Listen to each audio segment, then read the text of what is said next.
কেউ কথা রাখেনি। ৩৩ বছর কাটল, কেউ কথা রাখেনি। ছেলেবেলায় এক বষ্টমী তার আগমনী গান হঠাৎ থামিয়ে বলেছিল, শুক্লা দ্বাদশীর দিন অন্তরাটুকু শুনিয়ে যাবে।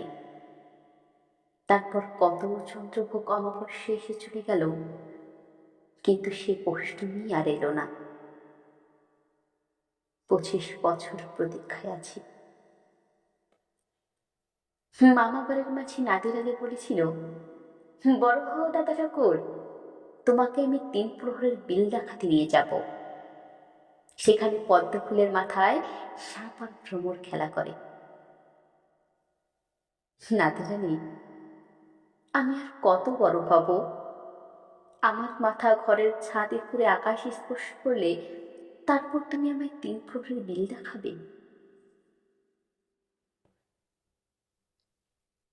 একটাও রয়্যাল ঘড়ি কিনতে পারেনি কখনো। লাঠি লজেন দেখিয়ে দেখিয়ে শুষেছে লস্কর বাড়ির ছেলেরা। ভিখারির মতন চৌধুরীদের গেটে দাঁড়িয়ে দেখেছি ভেতরের রাসোৎসব। অবিরল রঙের ধারার মধ্যে সুবর্ণ কঙ্কন পরা ফর্সা রমণীরা কত রকম আমাদের হেসেছে। আমার দিকে তারা ফিরেও চায়নি।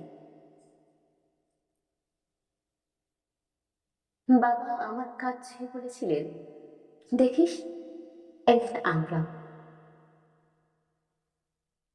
বাবা এখন অন্ধ, আমাদের দেখা হয়নি কিছুই। সেই রয়্যালগুলি, সেই লাঠি লজেন্স, সেই রাসোৎসব আমায় কেউ ফিরিয়ে দেবে না। বুকের মধ্যে সুগন্ধি রুমাল রেখে বরুণা বলেছিল, যেদিন আমায় সত্যিকারের ভালোবাসবে সেদিন আমার বুকেও এরকম আদরের গন্ধ হবে। ভালোবাসার জন্য আমি হাতের মুঠোয় প্রাণ নিয়েছি। দুরন্ত সারের চোখে বেঁধেছি লাল কাপড়।